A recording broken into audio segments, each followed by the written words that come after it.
Betul, ada undang-undangnya, ada peraturannya.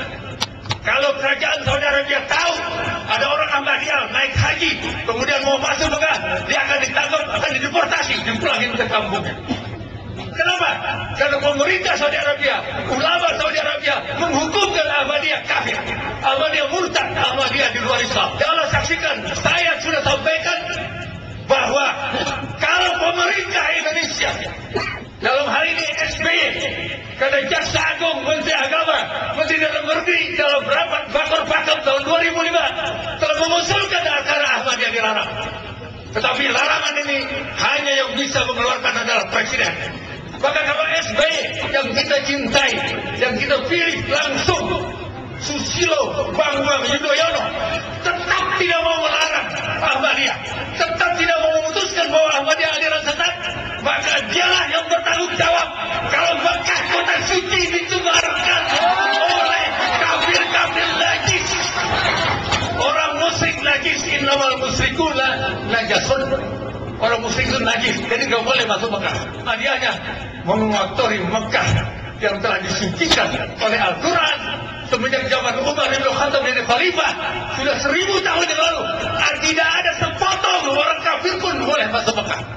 Kalau dia masuk Mekah berarti Mekah telah dikotori oleh orang-orang kafir yang najis itu.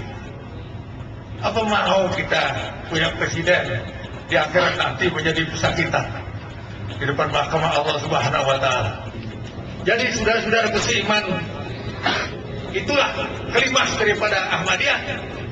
Di mana-mana saya sampaikan tanpa ragu, tanpa beban, dan tidak ada risiko karena zaman demokrasi boleh ngomong apa saja. Ya, bilang Pancasila, udah kemana kiarat udah boleh. Dengan rakyat pada kelaparan kemana tuh Pancasila? Ya kan katanya Pancasila sakti, mana saktinya? Udah nggak sakti lagi kali Pancasila. Ya, nggak bisa ditangkap karena sekarang zaman demokrasi asal tidak melanggar hukum yang kena delik-delik pidana. Ada KUHP-nya, ada Munarman nanti.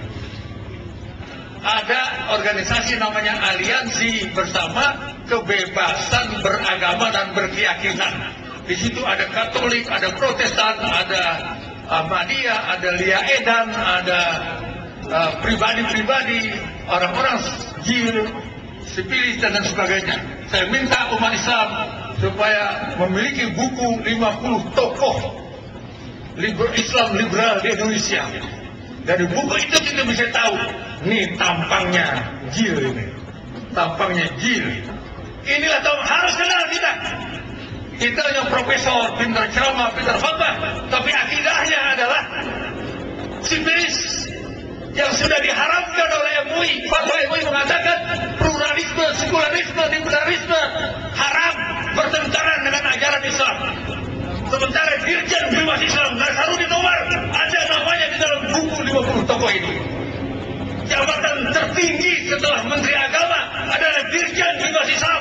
Ternyata dia ada salah satu daripada 50 tokoh Islam liberal di Indonesia. Musda Mulia masih pejabat tinggi di Departemen Agama, digaji oleh uang umat Islam, oleh uang rakyat untuk mengatakan bahwa kawin sejenis itu adalah bagus dan lain sebagainya.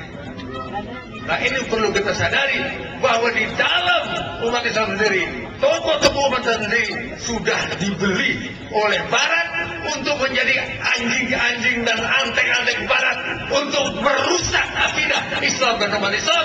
Oleh karena itu, marilah kita rapatkan barisan. Karena di depan kita ada musuh yang akan menghabisi Islam dan umat Islam, yaitu Kristen, PKI dan kalangan sipilisme.